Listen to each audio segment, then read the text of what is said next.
Mungkin sambil nunggu Profesor siap, kita sambil ngobrol kali berkenalan ya dengan teman-teman yang baru hadir di sini. Bisa kita mulai barangkali, Prof. Ji, silakan, monggo. Ya, selamat Baik. sore. Terima kasih. Assalamualaikum warahmatullahi wabarakatuh. Selamat sore teman-teman, sahabat Lavender semua.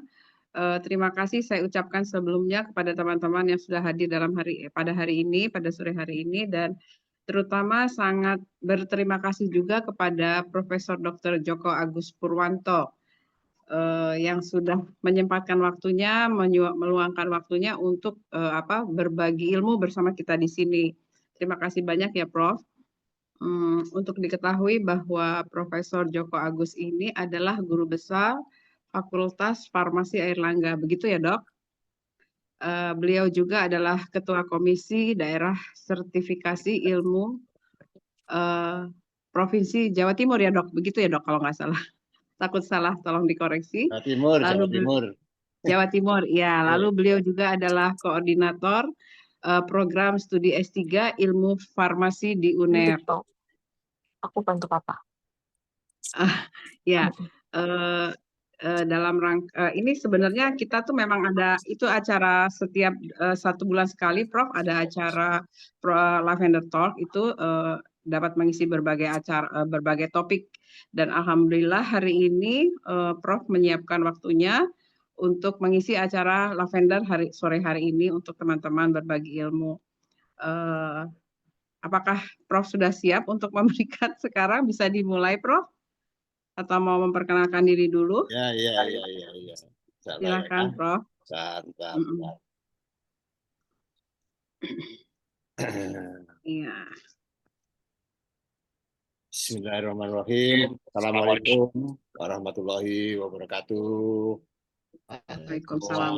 Teman Lavender yang berbahagia, alhamdulillah kita bertemu sore ini ya, walaupun sore ya apa ya ini macam-macam. Sebelumnya ini masih hari raya kok sudah lewat gak ini hari raya? Masih Prof. Masih Syawal, masih bulan Syawal. Masih bulan Syawal, Prof. Mengucapkan taqabbalallahu minna wa minkum, taqabbal ya Karim, mohon maaf lahir batin semuanya. Mudah-mudahan kita semua selalu diberi kesehatan oleh Allah, diberi kebahagiaan, diberi petunjuk oleh Allah, petunjuk yang benar sangat penting bagi kita. Ya, baiklah sambil saya menyiapkan ini ya, PowerPoint-nya ya. Ya. Assalamualaikum Bapak Ibu semuanya. Hari ini kita coba untuk menyampaikan sedikit tentang diet karbohidrat dan antioksidan untuk pasien-pasien kanker ya. Apa ada manfaatnya, Prof? Nah, ini ya. Apa ada manfaatnya diet karbohidrat dan antioksidan? Ini bagian sebetulnya ya, Bapak Ibu sekalian. Ini adalah sebagian dari upaya kita untuk mengoptimalkan pengobatan kanker yang sudah dilakukan ya. Jadi kegiatan kita ini bukan ini nanti pengganti sebagai pengobatan kanker, bukan ya. Jadi ini silahkan Bapak Ibu mengikuti pengobatan konvensional yang sudah dilakukan, misalnya ada operasi, kemudian ada kemoterapi, ada kemotarget, ada radiasi, ada macam-macam ya. Jadi ini bukan sebagai pengganti itu, tetapi ini sebagai upaya kita mengoptimalkan pengobatan itu sehingga nanti memberikan efek yang maksimal bagi Bapak Ibu sekalian ya, utamanya yang menderita kanker baik yang sudah stadium lanjut maupun stadium awal ya. Jadi yang stadium awal ya jangan sampai lanjut gitu ya. Yang stadium lanjut ya berhenti di situ saja ya, berhenti pada stadiumnya. Insya Allah nanti semakin lama semakin kita rawat terus. Jadi yang namanya kanker ini harus kita rawat agar bisa tidak berkembang ya. Jadi kalau kanker itu tidak berkembang itu aja. Jadi artinya tidak ada aktivitas keganasan, artinya tidak ada aktivitas agresivitas dari sel kanker itu, maka itu pun sudah aman ya, sudah aman Bapak Ibu sekalian ya. Nanti kita pelan-pelan mengatur olahraganya, mengatur herbalnya, antioksidannya, mengatur dietnya, mengatur pikirannya ya. Pikiran ini juga penting ya. Jadi pikirannya kalau Bapak Ibu pikirannya itu stres atau pikirannya itu sedang kalut, sedih ya, marah ya. Nah, itu perkembangan sel kanker malah diuntungkan ya. Jadi jangan diberi kesempatan sel kanker itu sel kanker itu berkembang lebih cepat ya. Ya, kalau misalnya sel kanker itu aja dalam biasa kondisi sekarang ini biasa ini bisa bertahan 1 tahun. Kalau misalnya orang itu tidak stres bisa 20 tahun. Bisa 20 tahun. Ya, jadi pentingnya ya, ini sudah muncul benar ya. Saya mau share ya. Udah bisa Dok? Udah bisa Prof Ya, ya? sudah. Insya Allah ini sudah bisa. Alhamdulillah. Oke, terima kasih. Ya. Ya, sudah bisa dilihat semua, Bapak Ibu? Bisa Sudah Prof. bisa dilihat Bisa, ya? Prof. Jadi Oke. dan diet karbohidrat pada penderita kanker ya. Jadi kesempatan ini saya mengangkat ini 2 ini. Nanti kesempatan yang lain saya akan mengangkat bagaimana memanage ya stres kemudian dan olahraga itu. Prof, saya ini sakit kok disuruh olahraga ya. Ya. Jadi olahraga itu Bapak Ibu sekalian akan menguatkan ya. Panjenengan harus mampu untuk melawan sel-sel kanker itu ya, sehingga panjenengan mampu untuk bisa bertahan ya. Bertahan saja ya. Ya, bertahan saja. Insya Allah mungkin 1 tahun terlewatkan, 2 tahun terlewatkan, 3 tahun terlewatkan. Nah, lama-lama ternyata saya ini sudah 12 tahun ya. Ya, insya Allah mudah-mudahan seperti itu ya. Oke, Bapak Ibu sekalian, saya lanjutkan.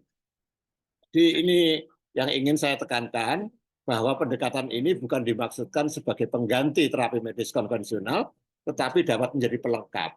Justru ini nanti kombinasi antara pengobatan terapi medis yang konvensional ini dengan yang kita upayakan ini akan menjadi suatu pengobatan yang optimal untuk pasien-pasien kanker ya, gitu ya. Harapannya seperti itu.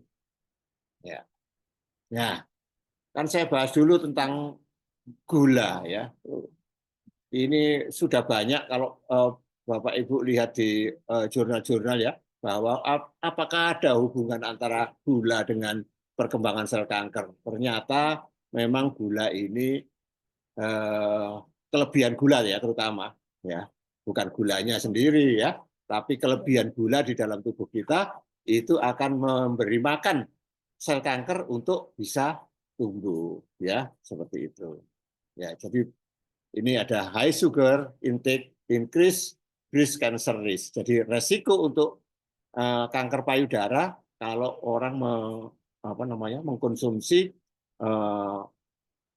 gula terlalu banyak ya. Jadi gula ini penting ya, sehingga nanti kalau panjenengan bisa membatasi gula ini, syukur-syukur ditekan gula ini ya, sehingga inflamasi itu tidak terjadi, dan kalau inflamasinya tidak terjadi maka kanker itu tidak bisa berkembang karena nggak ada medianya ya, medianya agak kesulitan dia ya, seperti itu. Nah, apa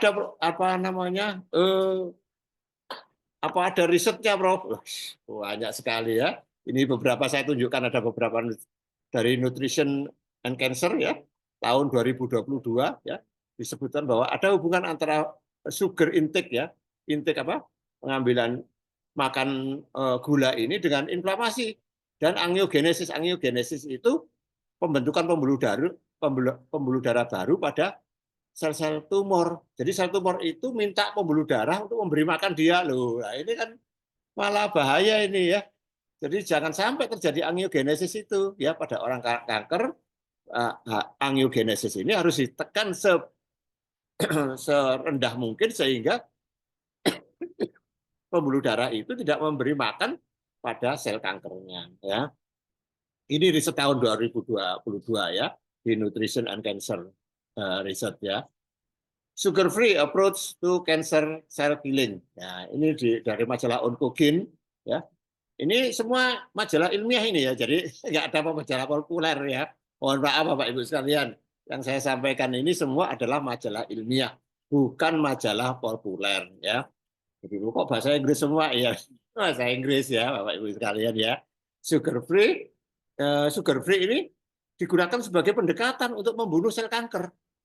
Nah, ini penelitian sudah sejak tahun 2010. Jadi 2010 itu sudah orang sudah ini mungkin ya, penyebabnya adalah apa namanya gula ini ya. Maka sugar free ya itu digunakan sebagai pendekatan untuk membunuh sel kanker ya. Nah, ini workbook effect cancer survive sugar starvation ya.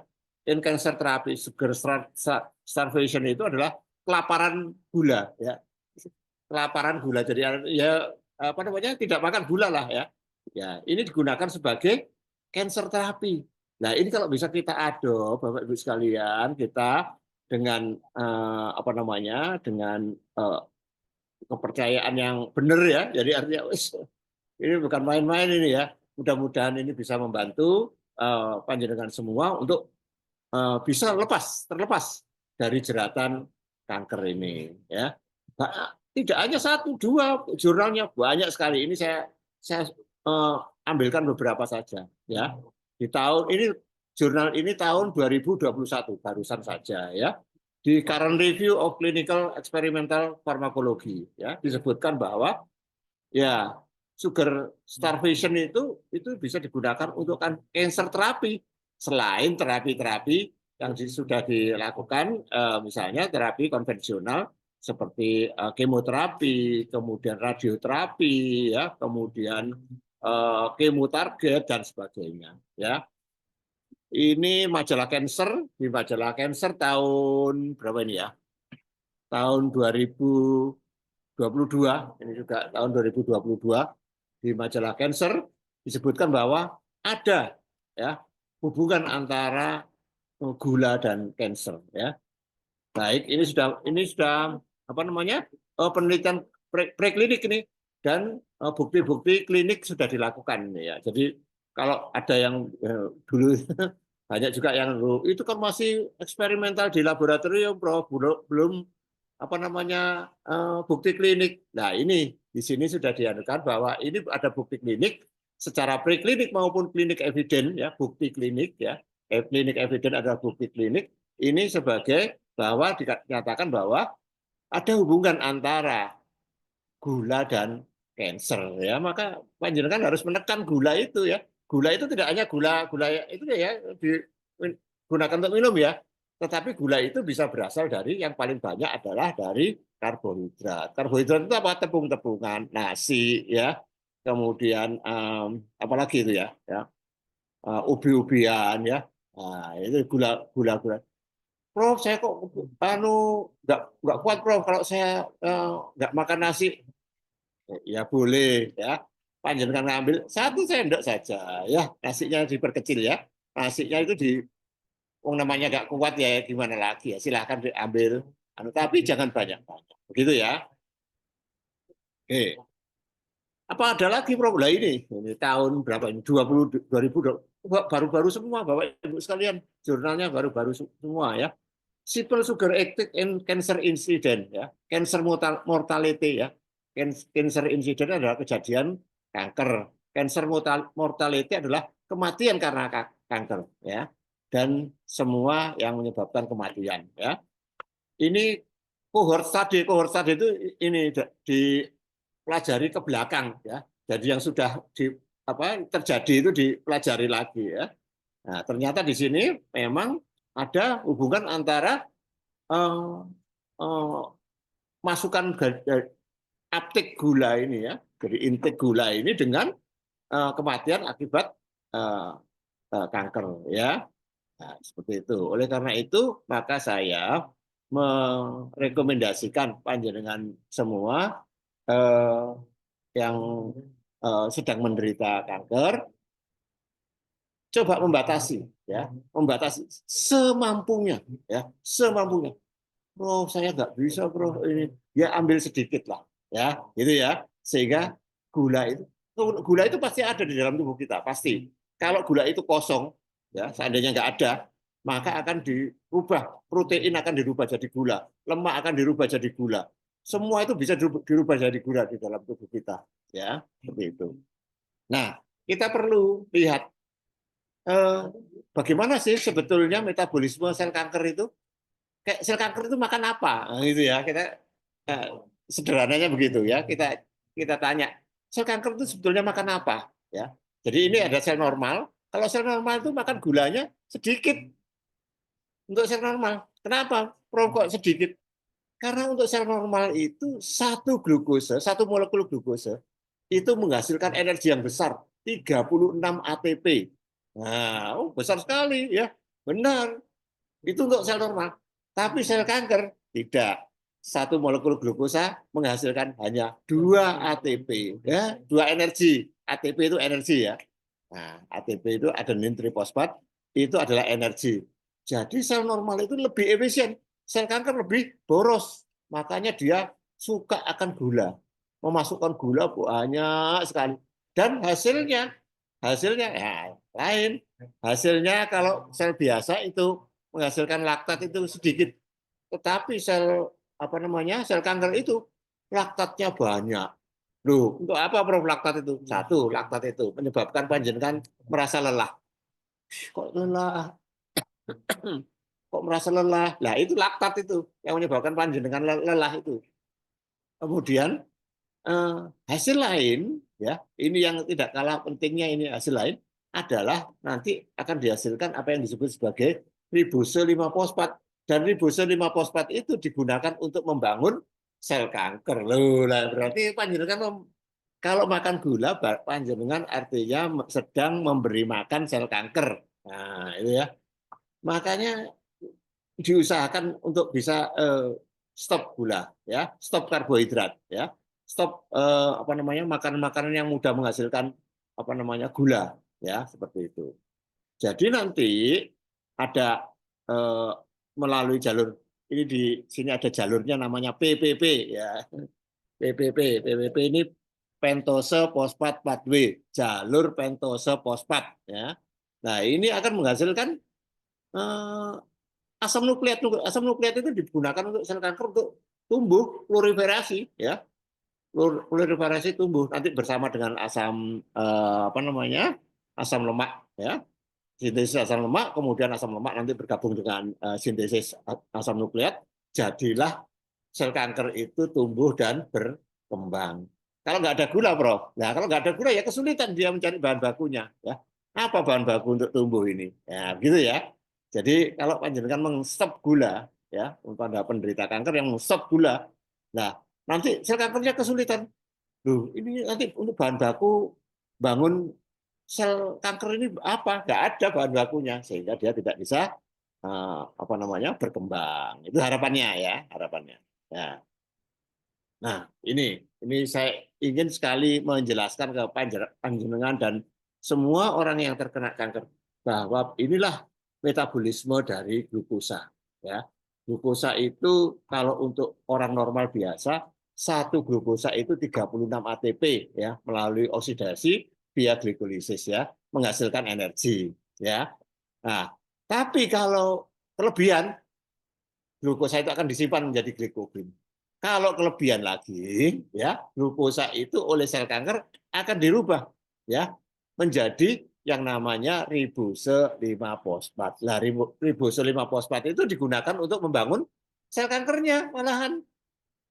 Loh, kalau begitu saya memberi makan sel kanker, Prof. Benar, ya. Kalau panjenengan mengkonsumsi gula, maka sebetulnya panjenengan sedang memberi makan sel kanker. Dan sel kanker ini kalau menggunakan glukosa tidak di mitokondria tapi di sitoplasma. Kenapa, Prof? Kok tidak di mitokondria? Karena kalau di mitokondria dia bakal terbunuh. Ya, sel kankernya itu maka dia lari dari mitokondria ke sitoplasma dan memasak glukosanya di sana. Nah, ini sel kanker itu pinter, sel pinter, bukan sel bodoh ya. Jadi dia sudah tahu kalau dia masak glukosa di mitokondria maka dia akan terbunuh karena hasilnya itu ya radikal-radikal bebas itu akan membunuh dirinya ya. Maka dia lari, escape ya ke sitoplasma dan memasak makanan di sana ya agar terbentuk ribosom 5-fosfat. Ribosom 5-fosfatnya dipakai untuk tumbuh. Lah ini loh ya. Jadi bayangkan kalau panjenengan makan gula berarti panjenengan sedang memberi makan sel kankernya gitu ya. Apa itu pendapatnya Prof Joko saja ya? Tidak, Bapak Ibu sekalian ya. Ini banyak juga pendapat mereka ya yang mengatur apa sih strategi untuk kanker terapi ini apa ya. Dikatakan di sini ini jurnal tahun 2018 ya menyatakan bahwa the pentose-phosphate pathway ya P3 tadi ya PPP sebagai potensial target untuk kanker terapi. Jadi kalau panjenengan menstop gula itu berarti panjenengan sedang melakukan cancer terapi ala panjenengan sendiri. Ya, ya. Jadi bisa Prof saya itu juga ikut membunuh sel kanker. Bisa, panjenengan juga bisa ikut membunuh sel kanker, bukan malah memberi makan sel kankernya, tapi ikut membunuh sel kankernya. Ya, ini bukan rekayasa saya, Bu, bukan ya, tetapi ini hasil risetnya. Ya, para ilmuwan sudah memprediksikan, oh ini bisa loh digunakan sebagai cancer terapi, ya. Gitu. Ye, lanjut. 10 alasan mengapa perlu diet karbo dan gula ya. Ini panjenengan saya jelaskan alasan-alasannya mengapa kita perlu diet karbo dan gula ya. 10 ways sugar impact to cancer ya. Are you eating too many carbs ya? Apakah kamu makan terlalu banyak karbohidrat? Nah, yang manis-manis, kemudian tepung-tepung ya. Ya. Bahkan pada healthy whole grain ya. Jadi pada posisi orang sehat ya. Nah, ini akan bisa menyebabkan resistensi pada insulin. Jadi banyak makan karbo itu menyebabkan resistensi insulin ya. Resistensi insulin akan mendorong terjadinya kanker di waktu yang akan datang ya, seperti ini ya. Nah, beberapa alasan ya, saya sebutkan satu persatu. Yang pertama adalah gula itu menstimulasi sintesis dari glutathione di dalam sel kanker. Jadi di dalam sel kankernya itu sendiri disintesis antioksidan. Nah, kalau disintesis antioksidan, kankernya yang tumbuh, ya, kankernya hidup terus, walaupun seharusnya dia waktunya jadwalnya dia itu mati, tetapi dia akan tetap tumbuh terus dan lolos pada pemberian kemoterapi atau radiasi. Jadi kalau inilah kelemahan dari kemoterapi, pada saat di kemoterapi itu terjadi apa yang disebut sebagai resistensi, ya. Selain efek samping kemoterapi yang luar biasa, ya, yang banyak orang yang tidak tahan, ya. Selain itu adalah kelemahannya kemoterapi bisa terjadi resistensi, walaupun panjenengan di kemoterapi sampai melungker-melungker, ya, di kemoterapi sampai melungker-melungker, tetapi nggak terbunuh, sel kankernya nggak terbunuh, ya, malah ketawa-ketawa sel kankernya, ya ini ya, nah ini namanya resistensi, ya. Nah, mengapa kok bisa gula itu mendorong terbentuknya glutathione di dalam sel kanker? Nah ini ya, ini yang pertama. Kemudian berikutnya yang kedua, gula itu meningkatkan apa yang disebut sebagai insulin-like growth factor atau IGF-1, yaitu suatu growth factor yang memberi kesempatan sel kanker untuk menghindari kematian. Jadi sel kanker itu bisa lari dari, kalau mau dibunuh itu lari sel kanker itu. Ya. Ya. Sel kanker itu sebetulnya punya jadwal untuk setiap sel di dalam tubuh ini punya jadwal hidupnya itu berapa lama. Nah, tapi sel kanker ini seharusnya dia itu terjadwal mati, dia nggak mau mati ya. Nah, inilah yang menyebabkan sel kanker tumbuh terus dan semakin terjadi keganasan ya. Seharusnya mati tapi tidak mau mati. Maka kita dorong gulanya harus tekan ya, sehingga IGF-1-nya tidak ada dan sel kankernya akan mati karena tidak ada growth faktornya di situ ya. Itu harapannya. Ya, 3. Jadi mohon maaf ini saya mesti harus menjelaskan secara ilmiah, pasti di antara panjenengan kok misalnya penjelasan juga ilmiah ya, ini saya nggak bisa lagi kan, saya harus mengatakan ini yang sebenarnya gitu ya. Ya. Yang ketiga ini, gula itu menstimulasi terjadinya pembelahan sel kanker secara mitosis. Mitosis itu artinya membelah dari 1 menjadi 2, 2 menjadi 4, 4 menjadi 8 dan seterusnya. Ya, itu mitosis. Nah, ada lagi meiosis tapi nggak perlu panjenengan ya. Pokoknya ini sel kankernya membelah, gitu ya. Karena distimulasi oleh adanya gula. Nah, kalau nggak ada gula, ya nggak membelah sel kankernya, tetap terus, Prof. Nah, kalau tetap terus, berarti artinya sel kankernya tidak berkembang. Gitu ya harapannya ya. Nah, ya, yang keempat, gula itu meningkatkan hormon leptin ya. Hormon leptin ini digunakan oleh sel kanker untuk menstimulasi perpindahan atau migrasi sel. Nah, yang berbahaya dari sel kanker ini adalah kalau dia itu bisa pindah. Kalau sel kanker itu tidak bisa pindah, nggak bahaya, tidak berbahaya. Makanya disebut kalau sel kanker nggak bisa pindah, disebutnya tumor, bukan kanker, karena tidak bisa pindah. Kalau sudah pindah namanya kanker. Ya. Nah, kanker itu ganas. Ganas itu bagaimana sih, Bro? Nah, ganas itu yang artinya ganas itu bukan menggigit atau bukan ya. Yang artinya ganas itu dia pindah kemana-mana, ya, ke paru-paru, ke otak. Nah, ini menyebabkan terjadinya inflamasi di seluruh organ. Nah, inflamasi di seluruh organ ini yang menyebabkan dia terjadi kematian pada penderita penyakit kanker. Ya, gitu ya. Maka harus kita cegah ini perpindahan ini. Jangan pindah, Bu. Kamu di sini saja. Ya, itu ya. Jangan pindah. Nah, dengan apa? Kita tekan gulanya ya, biar tidak bisa pindah, ya. Nah, baik. Yang kelima, gula meningkatkan oksidasi dan kerusakan DNA sehingga menyebabkan, nah ini gula ini karena dia meningkatkan oksidasi, maka tambah yang namanya DNA-nya sudah rusak, ini menyebabkan kerusakan yang semakin semakin parah kerusakannya dan aktivitas sel kanker semakin lebih agresif ya. Agresif itu pindah kemana-mana. Lah ini pindah kemana-mana ini yang sangat menakutkan ya. Menakutkannya itu karena bisa pindah kemana-mana. Kalau nggak bisa pindah kemana-mana, aman ya, tenang dengan semua ya. Yang keenam, gula mendorong terjadinya angiogenesis. Angiogenesis itu apa? Angiogenesis itu adalah pembentukan pembuluh darah baru untuk memberi makan sel kanker. Nah, kalau angiogenesis tidak terjadi, berarti sel kanker tidak diberi makan. Kalau tidak diberi makan, maka sel kankernya bisa mati. Ya, kondisi yang paling jelek dari sel kanker adalah pada saat dia tidak bisa makan.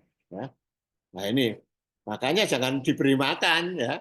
Kalau panjenengan mengkonsumsi gula terus ya, maka angiogenesis terjadi dan artinya panjenengan memberi makan pada sel kanker ya.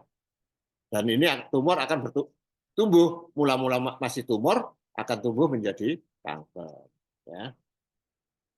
Yang ketujuh, gula itu memblok vitamin C oleh sel darah putih dan menurunkan kemampuannya dalam menghancurkan kemampuan untuk menghancurkan. Jadi pada sel darah putih itu ada tarikan kepada vitamin C ya. Kalau sebagian besar itu digunakan untuk menarik gula ya, maka vitamin C-nya berkurang dan kemampuan untuk membunuh sel kanker itu berkurang ya. Jadi kalau panjenengan mengkonsumsi gula terlalu banyak, itu artinya panjenengan melemahkan sel darah putih panjenengan sendiri itu, melemahkan.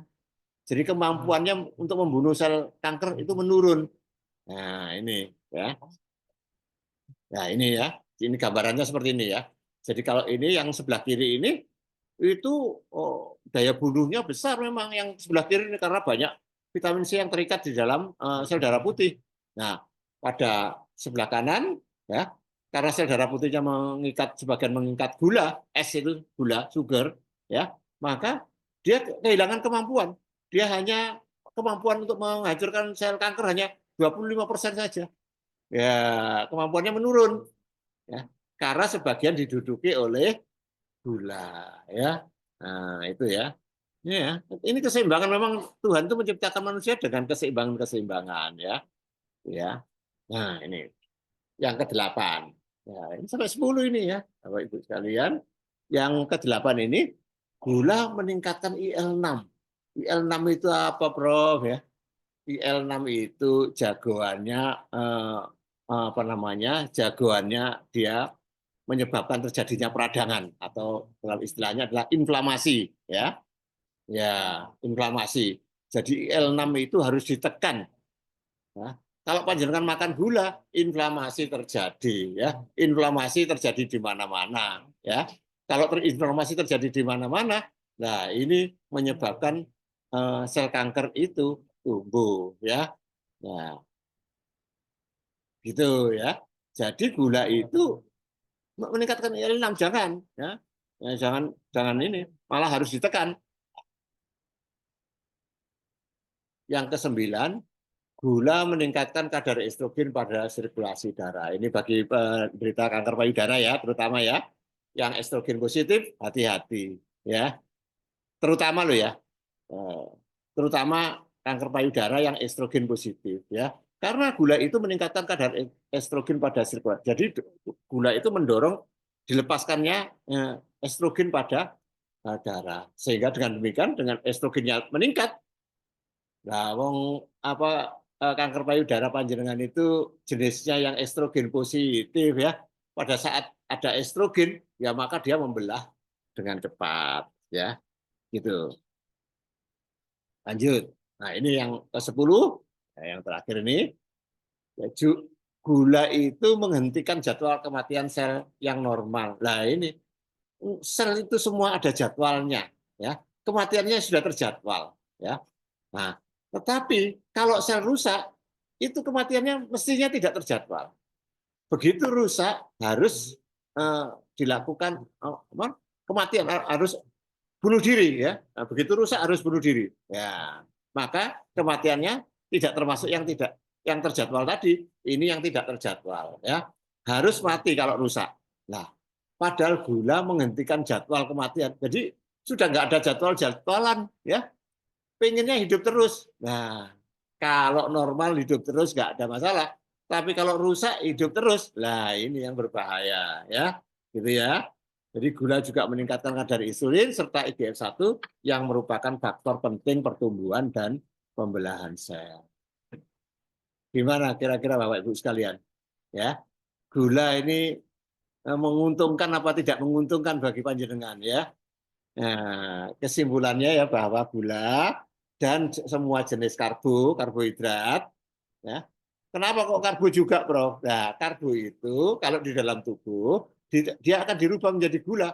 Ada yang cepat dirubah menjadi gula, karbo-karbo yang mempunyai indeks glikemik yang tinggi itu cepat sekali dirubah jadi gula. Nah, tapi ada juga karbo-karbo yang kompleks ya, maka agak sulit untuk dirubah menjadi gula.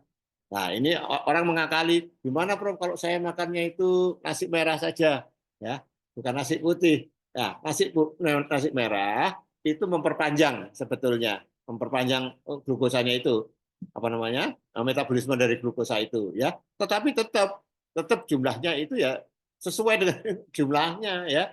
Nah, jadi ada yang namanya indeks glikemik, ada yang disebut beban glikemik ya. Nah, beban glikemik itu banyak ya. Prof, saya tak makan nasi merah boleh, cuman tapi juga harus tetap dibatasi ya, dibatasi jumlahnya ya. Syukur-syukur panjenengan tidak makan itu tapi makan protein ya. Insya Allah itu lebih bagus daripada makan karbo. Prof, apakah saya bisa hidup, Prof, kalau makan karbo terus, makan protein terus? Ya bisa lah, ya. Ya. Harimau makan daging terus ya bisa hidup, ya. Jadi nanti panjenengan akan menggunakan suatu jenis metabolisme yang kita kenal sebagai metabolisme keton, ya. Jadi metabolisme keton orang bisa hidup, malah energinya lebih kuat, ya. Gitu ya. Oke, baik. Baik, ya. Jadi ada beberapa jenis kanker yang perhatian dengan karbo. Ya, ini ya. Ya, ada brain cancer, kanker otak, ya. Colon cancer, breast cancer, lung cancer, paru-paru, ya. Kanker paru-paru. Kemudian prostat cancer, ya. Prostat bukan pembesaran prostat loh ya, tapi ini prostat cancer loh ya. Prostat cancer, ya. Bukan pembesaran prostat. Lain pembesaran prostat bisa 3 hal. Bisa prostatitis, bisa BPH, bisa prostat cancer, ya. Stomach cancer, skin cancer, pancreatic cancer, dan kidney. Kidney itu ginjal, ya. Ginjal, ya. Ini hati-hati dengan orang-orang yang mendapatkan cancer ini harus lebih berhati-hati dengan karbonya, ya, karbo dan gulanya, ya. Ya. Nah, saya akan membahas yang kedua. What is the role of antioxidant in cancer prevention? Ya, apa ada peran dari antioksidan ya, di dalam pencegahan kanker? Apa ada? Nah, jadi gini, Bapak Ibu sekalian. Jadi yang merusak sel-sel kita yang menyebabkan terjadinya kanker itu adalah yang namanya radikal bebas. Radikal bebas ini merusak sel, ya, menyerang sel. Ini yang sebelah kiri adalah sel sehat, healthy cell. Itu kemudian diserang oleh radikal bebas, maka dia akan mengkerut. Lama-lama dia akan mengkerut maksimum, sudah nggak tahan lagi ya. Ini sudah maksimum, nggak bisa lagi ya. Namanya dia mengalami oksidatif stres. Nah, sel yang mengalami oksidatif stres ini akan mengalami 3 hal. Yang pertama, senescent cell. Senescent cell itu adalah sel itu menua. Ya, menua itu gimana ya? Menua itu hidup tetapi ya hidupnya tidak sempurna gitu ya. Ya. Terus yang kedua apoptotic cell, selnya bunuh diri, nggak tahan dengan tekanan yang begitu berat, ya, mengalami oksidatif stres, maka selnya bunuh diri. Nah, kalau selnya bunuh diri, ya untung ya, maka karena dia tidak membuat masalah, ya. Nah, yang khawatirnya adalah yang ketiga ini, cancerous cell. Selnya itu berubah menjadi sel kanker yang tidak bisa mati. Loh ya ini ya, ada sel yang tidak bisa mati ini ya, sel kanker ini ya. Kalau disuruh mati nggak mau ya, disuruh kamu bunuh diri aja nggak mau dia. Nah, jadilah sel kanker. Nah, sel yang mengalami oksidatif stres ini satu-satunya itu bisa dikembalikan menjadi sel normal itu dengan antioksidan. Antioksidan namanya adalah NRF2. NRF2 apa, Prof? Ya pokoknya NRF2 gitu aja lah. Nah, NRF2 ini bisa diinduksi oleh suatu kandungan dari teh yang namanya epigallocatechin galat yang kita sebut, kita singkat saja EGCG, ya. EGCG ini kandungan dari teh yang bisa menginduksi NRF2. Nah, nanti NRF2-nya itu mengembalikan sel yang mengalami oksidatif stres menjadi sel normal kembali, ya, gitu ya. Nah, ini pentingnya ini, jadi pentingnya antioksidan ini begini. Jadi mengembalikan sel-sel yang sudah mengalami serangan oleh radikal bebas. Kok jahat begitu ya, Prof? Radikal bebas itu, ya. Jadi bagaimana caranya kita terhindar dari radikal bebas? Caranya adalah sel-sel kita itu kita lindungi dengan suatu antioksidan, ya. Antioksidan yang tertinggi itu yaitu adalah epigallocatechin galat. Loh, kok yang tertinggi kok epigallocatechin galat? Kenapa, Bro? Nah, jadi epigallocatechin galat itu sifat antioksidannya itu 100 kalinya vitamin C, ya. Kalau panjenengan sudah mengenal bahwa vitamin C antioksidan, ya, di jeruk, di apel, vitamin C itu, Bro, antioksidan. Benar, ya. Itu aja sudah antioksidannya tinggi. EGCG itu 100 kalinya. Jadi kalau dibandingkan begitu, berapa apel yang harus panjenengan makan untuk menyamai jumlah EGCG-nya itu, ya. Nah, ini akan melindungi. Pada saat ada datang radikal bebas, maka radikal bebas itu akan ditangkap ya oleh EGCG ini, sehingga radikal bebas itu tidak bisa menyerang lagi, ya. Maka EGCG disebut sebagai free radical scavenger. Nah, ini antioksidan dengan free radical ini, jadi memang Allah menciptakan radikal bebas, tapi Allah juga menciptakan antioksidan. Free radikal ini, radikal bebas adalah molekul yang kehilangan elektron. Karena dia kehilangan elektron tidak stabil, ya. Jadi orang itu kalau tidak seimbang memang tidak stabil, ya. Nah, ini diberi elektron oleh antioksidannya, ya. Loh, antioksidannya kan kehilangan elektron, bro. Benar, ya. Tetapi untuk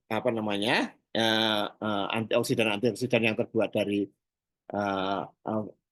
flavonoid, ya. Nah, itu ada cincin aromatiknya. Nah, ini bagiannya orang kimia ini, ya. Kok bisa dia menangkap radikal bebas itu, ya? Sebetulnya radikal bebasnya itu dibohongin, ya, karena elektronnya digunakan untuk bersama, ya, sehingga dia merasa, oh, saya diberi elektron terus oleh ini, ya. Nah, sehingga dia tidak bisa lepas dari flavonoid itu, ya, termasuk epigallocatechin galat itu ada di sini, ya.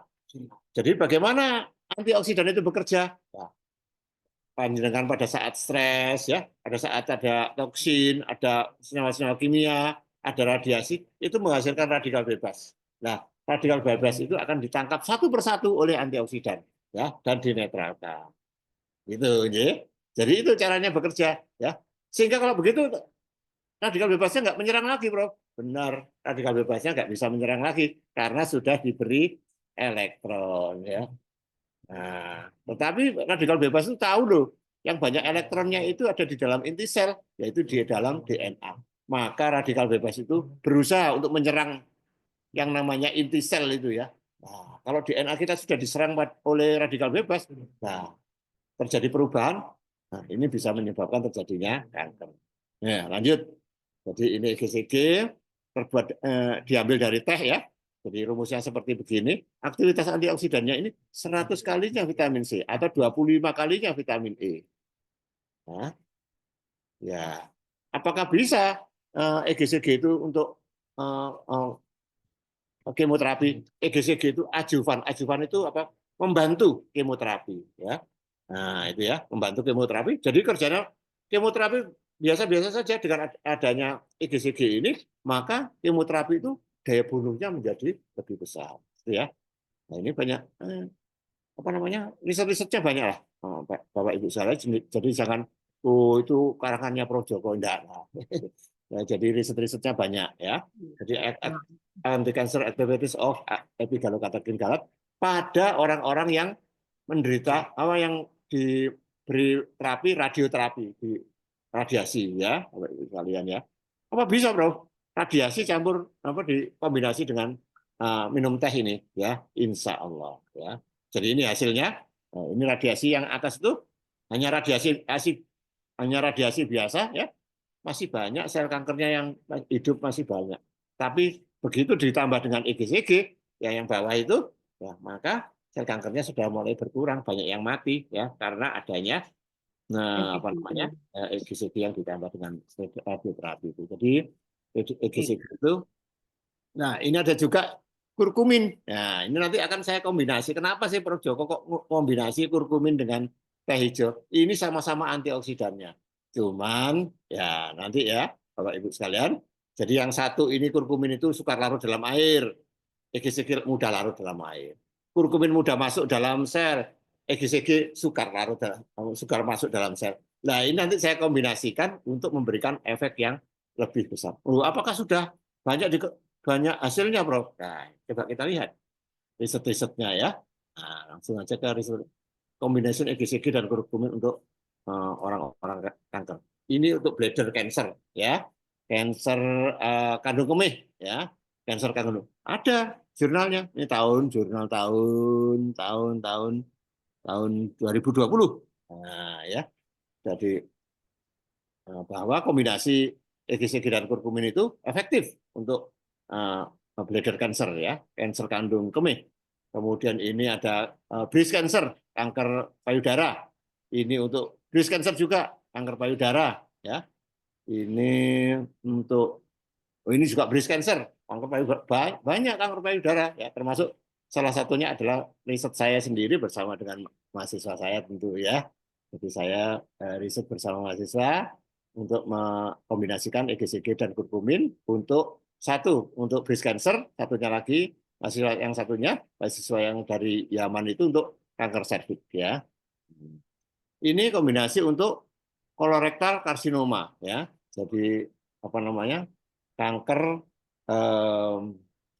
kolorektal ya. Usus ya. Nah, ini untuk hepatoseluler ya. Kanker apa namanya? Hati ya dan colorectal cancer ya. Kombinasi EGCG dan kurkumin ya. Nah, ini juga kombinasi ya. Ini malah hepatoseluler cancer ini ya. Ya, ini agak gawat juga ya. Ini EGCG untuk colon cancer ya, kanker usus ya. Sinergistik ya. Jadi sinergistik itu saling menguatkan ya. Ya, ini untuk human cancer cell line ya. Banyak ini banyak ini ya. Banyak ya, Pak. Ya, Banyak saya sekali. kan ya, ada prostat, ada oral cancer ya, terus aja ya. Ya, pokoknya nanti saya Maaf Prof, apakah waktunya sekarang kita bisa tanya jawab Prof karena ya, terbatas waktunya, ini mungkin ada mungkin teman-teman saya yang beri mau bertanya sama Profesor kesimpulannya. mengenai penjelasan tadi, bisakah? Ya, jadi sebentar ya saya simpulkan ya. Nah, jadi kesimpulannya, penderita kanker harus mengerjakan 6 hal. 1, konsumsi antioksidan ya. Kemudian 2, hindari stres ya, karena stres itu menghasilkan Ya, radikal bebas. silakan Dok. 3, Silakan Prof. kurangi asupan gula atau karbohidrat. Yang keempat, tetap olahraga dan menjaga kebugaran agar sistem imun panjenengan bisa meningkat. Dan kalau sistem imun panjenengan sudah meningkat dan itu bagus sistem imunnya, nggak akan ada sel kanker yang bisa tumbuh. Ya, lebih dekat dengan Tuhan ya. Jadi kesembuhan itu bukan dari saya, bukan dari dokter, tapi kesembuhan itu asalnya dari Tuhan. Maka panjenengan lebih dekat pada Tuhan dan mungkin sedekah itu bisa menghindarkan panjenengan dari perkembangan kanker yang agresif ya. Ini sedekah yang terakhir adalah sedekah ya. Oke. Jadi itu Bapak Ibu sekalian, terima kasih atas perhatiannya. Mudah-mudahan ini sudah saya siapkan untuk kombinasi antara EGCG dan kurkumin. Ya, ini Ya, ada nanti kita kombinasi bisa lanjut. Kita lanjutin ya. lagi dengan Prof. Mungkin ini sekarang ada yang mau bertanya dengan Profesor, Ya, silahkan. Bapak Ibu ada yang mau bertanya Kak? Silahkan. Masih ada waktu kita beberapa menit. Silahkan, monggo. Silahkan dibuka ininya, tolong dibuka ininya ya videonya. Silakan. Punten ini videonya lagi rusak di device-nya Kak, baru bisa suara. Dengan siapa ini? Dengan siapa? Tolong disebutkan namanya. Iya, saya dengan Dika, Prof. Dengan? Dika. Iya. Dika. Silakan Mbak. Iya, izin Prof, terima kasih atas keterangannya. Saya mau bertanya Prof, kebetulan saya 2 bulan yang lalu kan terdiagnosis kanker tiroid sel papilar. Kanker tiroid, ya. Nah, terus kemudian kebetulan sudah berkontak sama Bu Andriani dan memang sebelum operasi itu memang sudah minum Ulti Plus. Ulti Plus ya sudah ya. Sudah. Terus izin melapor juga. Jadi sebelum operasi itu kan saya diperiksakan darah tepi berkaitan dengan neutrofil, eosinofil, limfosit dan monosit. Itu memang high perbandingan rasio neutrofil dan limfosit saya. Nah tadi berarti kan sudah mau 2 bulan ya, Prof. Alhamdulillahnya sudah normal semuanya. Alhamdulillah. Ya, terus tinggal eosinofilnya masih rendah. Nah pertanyaan saya, Prof, kadang kan dokter onkologi itu kita ke dokter itu kan lebih ke arah medical care ya dok ya. Jadi nggak dikasih tahu next-nya manajemen dirinya bagaimana. Nah, pertanyaan saya di tengah banyaknya informasi tadi di penjelasan Prof juga ada yang berkaitan dengan glutathione dan glutamin, dan sedangkan glutamin Ya, itu kan dari protein juga ya, Prof. benar, Nah benar. itu jadi gimana? Jadi bingung kalau gula, Ya, karbo, protein juga bisa menghijack sel kanker. Bahkan tadi saya terinfo bukan di mitokondrianya tapi di sitoplasmanya. Jadi ya, peluang secondary cancer atau tadi penyebaran metastasis itu ada peluang nggak terjadi itu nggak sih, Prof? Karena ada kekhawatiran. Terima kasih. ya. Jadi glutathione itu adalah antioksidan endogen, ya. Dia berasal dari dalam, termasuk NRF2 juga endogen. Maka kalau misalnya glutathione itu apa namanya diberikan dari luar, nah ini banyak banyak kontroversi ya. Apakah itu bisa diserap oleh tubuh ya? Kemudian kalau sudah diserap oleh tubuh, apakah dia bisa menambah glutathione yang ada? Ya kalau nggak bisa dia diserap digunakan oleh sel kanker. Nah, glutathione itu kalau berada di dalam sel kanker malah berbahaya ya. Kalau di luar sel kanker, nah dia melindungi sel-sel yang lain. Nah, itu bisa mencegah terjadinya apa namanya serangan dari radikal bebas. Tapi begitu glutathione itu berada di dalam sel kanker, ya sel kanker itu akan umur panjang, ya, ya tidak bisa mati. Maka kalau saya menyarankan eh, beri antioksidan eksogen saja. Jadi jangan yang endogen, ya. Biarkan endogen itu akan dibuat oleh tubuh sendiri, biar tubuh yang membuat sendiri. Itu kan apa namanya antioksidan endogen yang berasal dari dalam, ya. Biar tubuh yang membuat sendiri, sehingga tubuh tahu, oh ini untuk sel-sel normal kita, bukan untuk sel-sel kanker, kan gitu ya. Nah, sehingga panjenengan yang dipanjenengan harus tekan adalah gula. Karena gula itu bisa meningkatkan glutathione endogen pada kanker.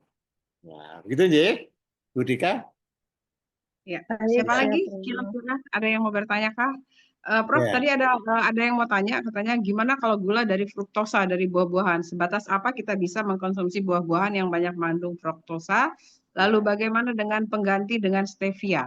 Apakah itu Ya. juga berkaitan dengan kanker itu? Bagaimana menurut dokter? Menurut profesor? Jadi yang namanya stevia itu bagus. Loh, tapi manis, Bro.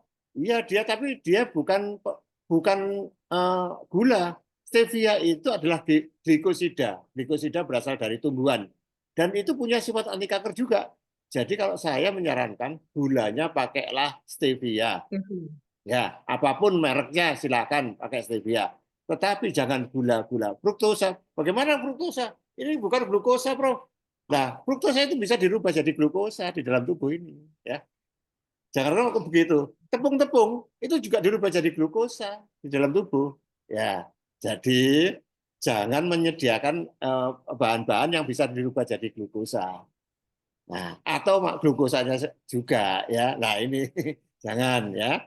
Jadi kalau menggunakan stevia aman, dan stevia itu juga memiliki sifat anti kanker karena dia glikosida dari tumbuhan stevia ya namanya.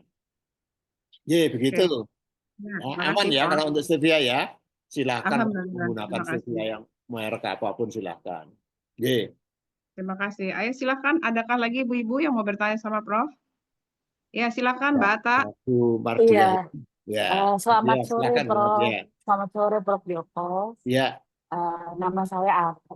Suami saya itu, saya baru menikah Prof. Lalu suami saya itu masih muda, 29 tahun, terkena limfoma Hodgkin. Limfoma Hodgkin yang lima subtipe nodular, ya limfoma Hodgkin ya, Hodgkin. bukan yang non Hodgkin Ya, ya.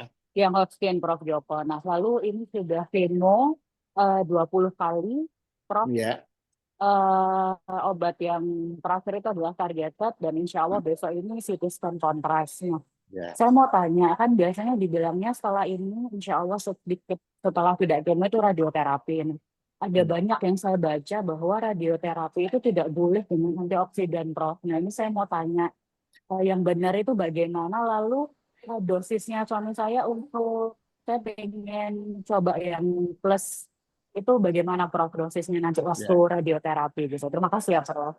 ya. Tadi sudah saya Iya, paparkan itu hasil risetnya. boleh ya, ya Ya, Prof akhirnya. boleh silakan ya. Jadi apa namanya, radioterapi itu kan pembunuhan sel kanker dengan menggunakan radiasi, ya.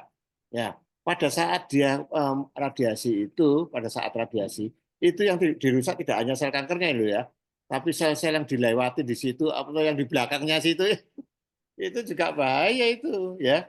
Ya, oleh karena itu untuk melindungi sel-sel yang lain ini harus ada antioksidan untuk sel-sel yang normalnya, kan begitu. Dan insya Allah beberapa penelitian itu menyatakan hasilnya bagus, apa namanya, radiasi bersama dengan EGCG, gitu, Bu. Kalau nggak ada risetnya, saya juga tidak berani bahwa mengatakan, oh ini bagus lah, nanti tambah parah lah. Insya Allah lebih bagus. Begitu, Bu. Ya, Bu, terima kasih. ini Bu Ata ya. Ya. Bu Ata. Ya, Bu Mardia terima kasih Mbak Ata. belum bertanya ini. Iya dok, Ayo. Ya, silakan Bu Mardia. Ya.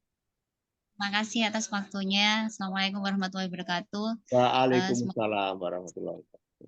Ya, mohon maaf saya mau tanya dok, pertanyaannya agak banyak. Yang pertama, resistensi sel kanker itu pada terapi yang terjadi itu dikarenakan apa? Oh, ya.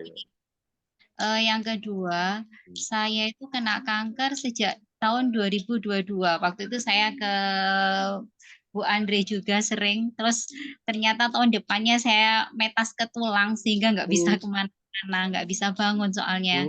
Nah, sejak waktu itu tuh saya sudah menekan gula dengan mengurangi karbo dan hampir tidak makan karbo. Tapi kenapa masih terjadi metas, dok? Apakah ada lain penyebabnya? Nah, di sekilas di penjelasannya Prof. Joko, tumor itu apakah bisa menjadi kanker? Nah, kemudian setelah kemo, dok, setelah kemo berlalu hampir 1 tahun, itu leukosit saya itu cenderung turun, dok. Jadi di 3 menaikkannya itu dengan apa ya, dok? Mungkin efek kemo ya. HB masih tetap standar 9, 10, 11. Sedangkan leukosit itu hampir di bawah 3, pernah 1. Tapi karena saya konsumsinya protein banyak dan hampir full protein, jadi leukosit rendah itu tidak seberapa kelihatan. Jadi tahunnya itu dites leukositnya kok 1, kok 2, tapi kok saya kok kuat, ya saya itu gitu. Jadi mohon arahannya bagaimana menaikkan leukosit. Kemudian penyebab inflamasi selain gula itu apa saja, dok? Karena mungkin saya tidak makan gula, tapi kadang itu terjadi inflamasi. Mungkin ada penyebab lain dari inflamasi. AFC itu aman buatan, dok? Apa? Kalau AFC, jadi kalau ulti kan kita antioksidannya ya, sedangkan AFC itu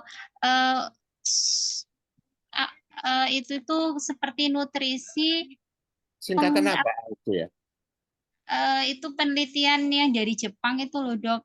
Pengganti, maksudnya itu pengganti nutrisi. Kalau ulti kan antioksidannya, sedangkan nutrisinya apakah itu aman atau mboten? Oke, sudah gitu saja. Terima kasih. Yang terakhir dulu ya. Kalau mohon maaf. Saya mohon maaf tidak tahu. Jadi isinya apa? Ya itu lebih baik panjenengan membatasi dengan apa yang panjenengan bisa tahu secara persis apa yang panjenengan dahar, ya. Jadi kalau nggak tahu apakah itu nanti akan mensuplai glukosa untuk panjenengan. Nah ini saya juga nggak tahu isinya apa ya. Nah nanti itu jangan sampai suplai glukosa. Kemudian, loh, apa saya ini sudah nggak glukosa kok bisa terjadi inflamasi? Bisa, penyebab inflamasi itu tidak hanya glukosa. Glukosa salah satunya, kan itu ya. Jadi glukosa merupakan salah satu penyebab inflamasi. Inflamasi panjenengan pikiran stres gitu aja, maka akan dilepaskan kortisol. Nah, kortisol menyebabkan inflamasi. Nah, jadi tidak hanya gula ya.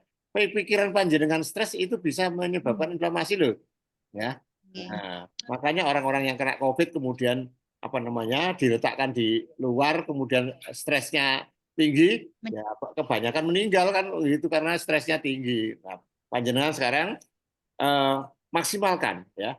Ini beberapa tadi ditanyakan kenapa Prof kok apa namanya kemoterapi kok bisa resisten ya itu ya. Jadi yang namanya sel kanker itu sel pandai ya.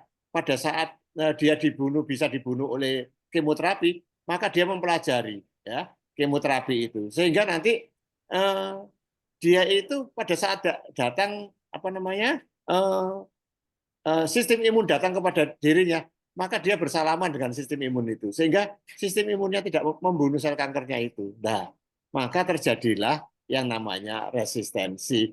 Walaupun di kemo ya, karena dia sudah berubah, maka dia tetap aja nggak mati ya. Tadi apa namanya? Termasuk gula menyebabkan salah satunya adalah menyebabkan terjadinya resistensi. Gula tidak hanya berasal dari apa namanya? Gula kemudian berasal dari bisa juga dari protein dari ya tapi kan kecil ya. Tapi gula itu bisa digunakan untuk melarikan diri dari kemoterapi. Caranya adalah gula itu dimasukkan ke dalam sel kanker, kemudian sel kanker itu nanti membentuk apa namanya glutatian di dalam selnya itu sendiri, sehingga pada waktu diserang oleh sel kanker dia aman, apa diserang oleh kemoterapi dia aman dan dia tidak mau mati ya sel kankernya itu. Jadi misalnya sel itu kan ada jadwalnya untuk mati, tapi dia nggak mau mati. Ya itulah penyebab apa namanya resistensi. Nah, yang panjenengan lakukan harus panjenengan lakukan tidak hanya diet saja loh ya, masih kurang olahraga ya, olahraga kecil-kecil ya, ringan sampai sedang, lakukan olahraga. Kemudian apa namanya antioksidan, kemudian panjenengan juga apa namanya jalan kaki misalnya terkena panas matahari, ada vitamin D, ya itu membantu penyembuhan panjenengan. Jadi keluar jalan kaki, ya sambil olahraga, sambil insya Allah kalau semua itu dilakukan, ya mana yang menyembuhkan? Kadang-kadang mungkin bisa juga sedekah panjenengan. Yang menyembuhkan itu adalah sedekah panjenengan, bukan obatnya, Ibu. Jadi banyak jalan ya, Prof. Kesembuhan Ya, jadi itu banyak semua jalan. harus kita lakukan, ya. Kesembuhan itu banyak jalan ya berarti, Prof. Iya, Tidak kan hanya dari gitu satu, ya. dari medis, Apakah dari jiwa, dari itu batin bisa juga bisa menyembuhkan. Ya belum Spiritual. tentu, ya. Ya. Kalau Allah Dari berkehendak, spiritual kita bisa lakukan untuk sembuh ya, Prof. ya semuanya harus kita lakukan. Stresnya di-manage, Iya, bahagia, betul. olahraga, kemudian apa namanya apa namanya stresnya dikurangi, karbohidratnya ditekan, wah macam-macam cara. Nah, semua gabungan inilah insya Allah kalau tidak satu ya satunya lagi yang menyembuhkan. Begitu Ibu, ya. Mudah-mudahan nanti bisa bermanfaat. Ya, terima kasih Prof karena waktunya sudah selesai.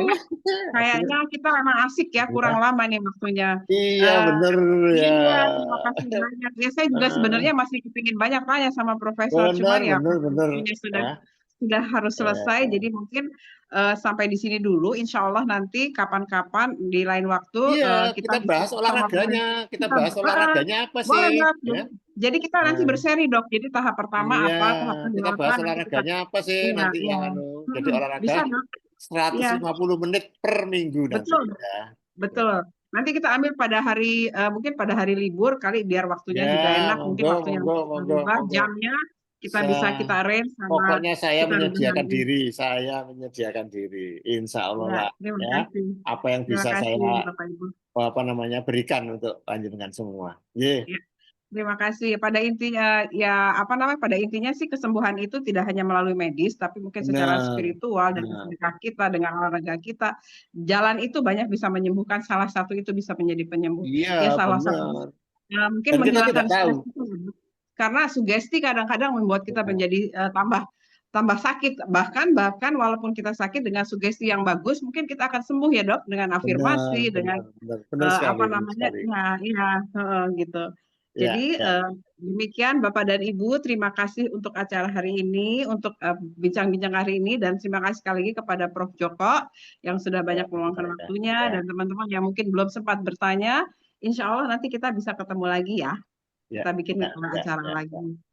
Demikian. Terima kasih. Terima kasih Prof. Terima kasih Bapak dan Ibu yang Terima kasih lain. Prof. Joko. Ya, Sehat-sehat sama-sama. selalu. Terima kasih Bu. Assalamualaikum. Sehat terus ya semuanya. Ya, terima kasih Prof. Sehat terus semuanya. Assalamualaikum. Ya, Sehat mudah-mudahan selalu. sehat terus. Assalamualaikum. Waalaikumsalam warahmatullahi wabarakatuh.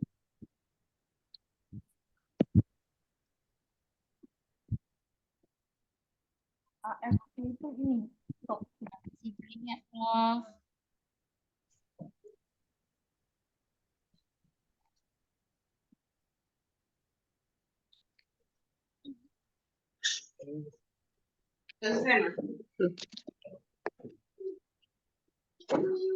Apa tadi?